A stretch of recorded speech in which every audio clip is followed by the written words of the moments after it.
12টা 11 বাজে, তাহলে রাত 12টা 11 পর্যন্ত যেই যুবক সজাগ থাকতে পারলা, সেই তুমি কেন সেজদা দিতে পারলা না বাপ?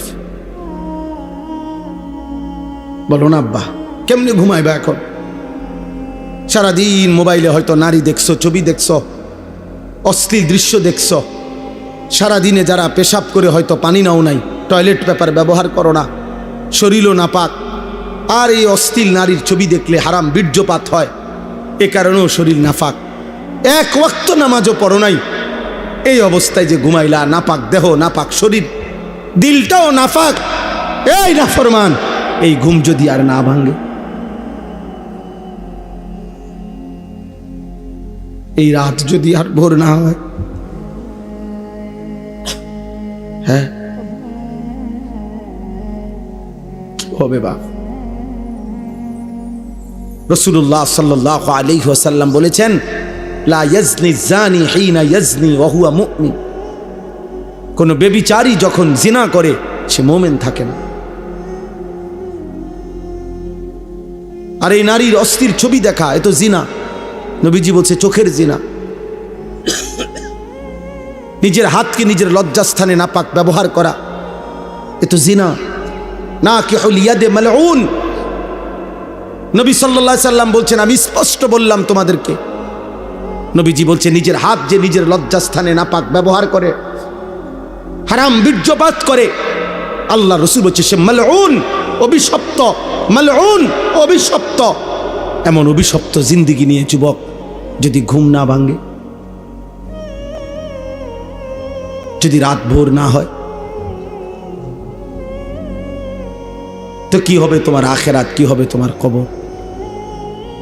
কে তোমার এই সান্ত্বনা দিল যে তুমি আরো 30 বছর বাঁচবা? অমিনকুম মান ইউতাওয়াফা মিন ক্বাবলু। আল্লাহ বলেন, আমি কিন্তু বান্দা সকলকে বৃদ্ধ বয়স পর্যন্ত পৌঁছাই না। আমার এই মুরব্বী হুজুর তো তিনি বৃদ্ধ হইছে বলে আমরা সবাই বুড়ো হব না? আল্লাহ বলে, না বান্দা, আমি অনেককেই তার আগেই মৃত্যু দিয়ে ফেলি। দেয় মৃত্যু, কথা বলে না? 3 বছর শেষ, আবার অল্প একটু। 3 দিনের বাচ্চা কবরে যায়? 3 বছরের বাচ্চা কবরে আছে? 3 মাসের বাচ্চা কবরে আছে? তাইলে আমার প্রিয় বন্ধু মাওলানা মোতালেব হোসাইন সালেহী, বাংলাদেশের একজন অন্যতম বক্তা, আলেমে দ্বীন, ওর একটা মেয়ে বাচ্চা হয়েছে আজকে 1 মাস। 1 মাসের বাচ্চা। গত 1 মাস আগে এই মেয়ে বাচ্চাটা অসুস্থ ছিল কয়েকদিন। গত 3 দিন আগে রাত্রেবেলা আমারে বলতেছে ঢাকা নিছে, ঢাকার শ্যামলীতে বড় হসপিটালে ভর্তি করাইছে। আমি বললাম এখন কি অবস্থা বাচ্চার? বলল যে এখন আলহামদুলিল্লাহ অনেকটা ভালো আছে, হাসপাতালটা অনেক ভালো, বর্ণনা দিতেছে আমারে, খুব সুন্দর হাসপাতাল, চিকিৎসা খুব ভালো, ইত্যাদি ইত্যাদি। এই রাত্রে এটা বলল। পরের দিন রাত 12:30 বাজে আবার কল আসছে হের, এই মোতালেব মৌলানার। আবার যখন আমি মোবাইল রিসিভ করছি পরের দিন রাত 12:30টায়, ও দেখি কাঁদতেছে। কিরে দোস্ত কি হইলো? কয় আমার বাচ্চাটা মারা গেছে, আমার 1 মাসের বাচ্চাটা মারা গেছে। 2টা ছেলের পরে একটা মেয়ে হইছে, বড় বেশি আদরের মেয়ে হয়েছিল, বাচ্চাটা মারা গেছে। আমি অবাক হয়ে গেছি। অনেকক্ষণ সান্ত্বনা দিয়ে যখন বললাম, হৃদয় বিদারক কথা যেটা, যে আমি যখন তাকে বললাম যে এখন তুই কই, বাচ্চাটা কোথায়, এখন কই তোরা? ও তখন বলতেছে যে আমি ঢাকা থেকে রওনা দিছি, আমার মৃত বাচ্চা আমার কোলে, আমি বাচ্চাটারে কোলে নিয়ে আসি, আমার বাচ্চা আমার দিকে তাকায় আছে।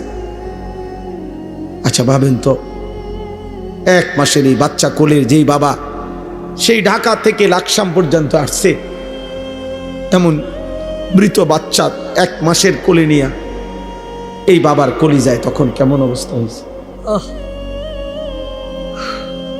ওই গর্ভধারিণী মায়ের হৃদয়ের অবস্থা তখন কি হয়েছে?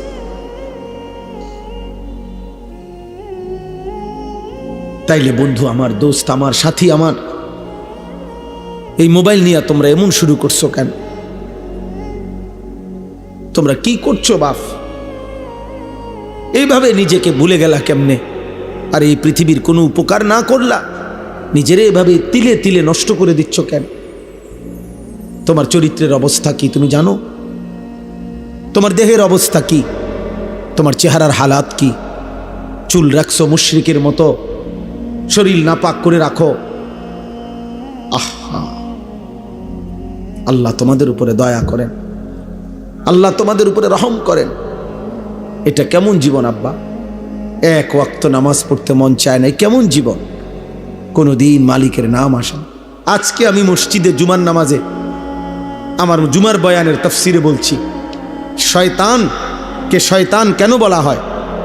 শয়তানকে শিন তা নুন, শয়তানের মূল অক্ষর, অর্থ হলো 24 ঘন্টা যার প্রতি মুহূর্ত যে হক থেকে, সত্য থেকে দূরে, এই জন্য তাকে শয়তান বলা হয়। অর্থাৎ এক সেকেন্ড যে নিজে এবং তার অনুসারীদেরকে 24 ঘন্টা যে হক থেকে, সত্য থেকে, আল্লাহর পথ থেকে সরায়া রাখতে চায়, এই জন্য তাকে শয়তান বলে। তাহলে দোস্ত, শয়তানের সিফাত যে সে নিজে এবং তার অনুসারীদেরকে আল্লাহর পথ থেকে 24 ঘন্টা সরায়া রাখতে চায়। তাহলে 24 ঘন্টার একটা দিনে তোমাদের যাদের একটা ওয়াক্ত নামাজের সেজদা জুটলো না কপালে, তুমি কিংবা তোমার আশেপাশের কোনো বন্ধু, তাহলে তুমি তো নিজে এবং তোমার বন্ধুদেরকে তুমি তো যেই পথে পরিচালিত করিলা, এ তো শয়তানের আখলাক, এ তো ইনসানের আখলাক হইতে পারে না, এ তো মানুষের চরিত্র হইতে পারে না। নয়তো একটা 24 ঘন্টার দিন কেমনে পার করে দিলা, যে 24 ঘন্টায় একটা সেজদাও দিলা না আল্লাহরে? একবার মুখ দিয়া আল্লাহ এই নামটা বের হইল না, এত বড় দুর্ভাগা তুই কেমনে হইলি বা? কেমনে হইলি? আমার অস্থিরতা তো এটা নিয়া, আমার অশান্তি তো এটা নিয়া। যারে কিভাবে সম্ভব মুসলমানের ঘরে জন্ম নিয়ে ইমানদার মা বাবার সন্তান হয়ে, এটা কেমন ছেলে, কেমন মেয়ে যার 24 ঘন্টায় একবার তার মুখ দিয়া তার রবের নাম বের হইল না?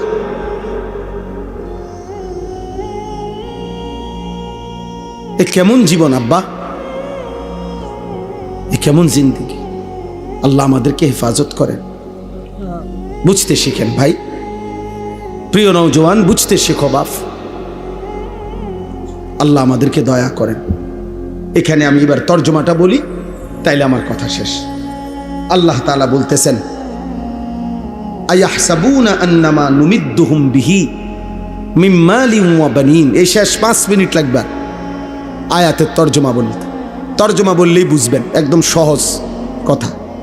আল্লাহ বলেন, আমার কিছু বান্দা ভেবেছে, কিছু মানুষ ভাবতেছে আমি যে তাদেরকে দুনিয়াতে কিছু সম্পদ এবং সন্তানাদি দিয়েছি, ভাত মাছ চাল ডাল দালান বিল্ডিং, বিবি বাচ্চা স্ত্রী সন্তান, টাকা পয়সা প্রভাব প্রতিপত্তি দুনিয়াবি, এগুলা যে আমি তাদেরকে দিচ্ছি, ওরা ভাবছে নুসারিউ লাহুম ফিল খায়রাত, আমি তাদের উপরে খুব সন্তুষ্ট হয়ে আছি, তাদেরকে আমি কল্যাণের পথে রেখেছি। টাকা পাইয়া, বাড়ি পাইয়া, ভাত তরকারি জিফুত পাইয়া ও মনে করতেছে আমার যেহেতু কোনো অভাব নাই, বিপদ নাই, রোগ নাই, ব্যাধি নাই, পেরেশানি নাই, অস্থিরতা নাই, আল্লাহ মনে আমার উপরে খুব খুশি, সন্তুষ্ট, নইলে আমি এত ভাত খাই কা, নাই তো আমি এত বিল্ডিং করি কা। আল্লাহ মনে আমার উপরে খুব রাজি খুশি। হ্যাঁ, বলেই তো, পরিষ্কারই তো বলে। বয়স্ক মানুষও তো এই কথা বলে যে হুজুর আল্লাহর রহমতে আমনগো দোয়ায়, 10 জনের দোয়ায় আল্লাহ আমারে খুব সুখে রাখছে। জিজ্ঞাসা করবেন, চাচা কি সুখে রাখছে? ওই যে আল্লাহর রহমতে 4 ফুট বিদেশ, 4টা ফুট বিদেশ, 3টা মেয়ে আল্লাহর রহমতে তাগরে বিয়া দিছি। মনে মনে আশা করছিলাম একখান বিল্ডিং করুম, আল্লাহ বিল্ডিংও দেখাইছে হুজুর, আল্লাহ করাইছে। একটা বিল্ডিং করছি হুজুর, 4টা রুম, হ্যাঁ 2টা বাথরুম, বাথরুম দিয়ে হুজুর আল্লাহর রহমতে আমনগো দোয়ায় টাইলস। আল্লাহু আকবার, আল্লাহু চাচার কপাল, কত বড় কপাল নিয়ে উনি আসছে পৃথিবী। ওনার পূর্বপুরুষ মাটিতে পেশাব করত, আর উনি এখন আল্লাহর রহমতে খাস দোয়ায়, আমরার দোয়ায় উনি এখন টাইলসে মুতে। আল্লাহ পাকের দয়া আপনার উপরে। বিকাল টাইম হইলে হুজুর আল্লাহর রহমতে চা দোকানে বসে থাকি, বন খাই, বিড়ি খাই, গপ মারি, যে দূর শল্যে কুলায় টেলিভিশনে নাচ গান দেখি। আগে তো আর সেই দিন নাই, সাইয়ে থাই শুধু, আর পুরান কথা মনে করি। হ্যাঁ, পুরান কথা মনে করেন, মনে রাখেন, পুরান কথা মনে করায় করাইয়া ফেরেশতা আমরে টাঙ্গাইয়া ফিরবো মনে। এগুলো মুমিনের সুখের কথা। এক ইমানদার এই সুখের কথা শুনাইলেন, এগুলো তৃপ্তি মুমিনের। আয়াহসাবুনা আন্নামা নুমিদ্দুহুম বিহি মিন মালিন ওয়া বানিন। আল্লাহ বলেন, আমার বান্দা ভেবেছে আমি যে তাকে দুনিয়ায় কিছু সম্পদ আর সন্তান দিলাম, এই কথা ভাবছে সে আমি তাকে কল্যাণের উপরে রাখছি। বাল্লা ইয়াশউরুন। আল্লাহ বলে, না বান্দা, তারা বুঝে নাই, বুঝে নাই। দুনিয়ায় কাউরে অর্থ দিলে, সম্পদ দিলে, মাল দিলে, ক্ষমতা দিলে, বিবি বাচ্চা নাতি নাতনি দিলে আমি তার উপরে সন্তুষ্ট, এই কথার প্রমাণ বহন করে না। যদি অর্থ সম্পদ, মাল আর ক্ষমতা, যদি বিবি বাচ্চার পরিবার, এটা যদি আমি আল্লাহর সন্তুষ্টির চিহ্নই হতো, তাইলে এগুলো তো আমি কাফের বেঈমানকেই বেশি দিছি নাকি? আমাদের এখানে আমরা যারা বসছি এখন, আমরা যদি প্রত্যেকেই, আমরা যদি 30 তালা কইরা এই বাংলাদেশে একটা বিল্ডিং শেষ করি, মনে করেন কাম আজকে মনে করেন বিকালে আমগো 30 নম্বর তালার সবার ছাদ ঢালাই দিলাম, তো আপনি খবর নিবেন আজকা, তো শুনবেন ইউরোপ আমেরিকায় আজকে এই পরিমাণ মানুষ হয়তো 200 নম্বর তালার ছাদ ঢালাই দিছে। হ্যাঁ, তো আপনি আরো তো 170 তালা ফিসে পড়ে গেলেন, হেডি কোন সময় ছাদ ঢালাই দিবেন? কথা বুঝেন নাই আমার? দুনিয়া মুশরিকের সমপরিমাণ হবে না তো বাপ, কাফেরের সমপরিমাণ হবে না তো বাপ, দুনিয়া বেঈমানের পরিমাণ হবে না। ওদের সমপরিমাণ অস্ত্র কিনে আমরা ওদের সাথে যুদ্ধ করতে পারবো না। ওদের সমপরিমাণ শক্তি, দুনিয়াবি শক্তি দিয়ে আমরা ওদের সাথে লড়াই করে পারবো না। 1450 বছর ইসলাম কাফের মুশরিকদের সমপরিমাণ অস্ত্র দিয়ে কোনোদিনও যুদ্ধ করে নাই, সমপরিমাণ জনশক্তি দিয়েও, জনবল দিয়েও যুদ্ধ করে নাই। প্রতিবার মোমেনের বিজয় হয়েছে মহান আল্লাহ পাক রব্বুল আলামিনের শক্তিতে। প্রতিবার বিজয় দিয়েছেন আল্লাহ।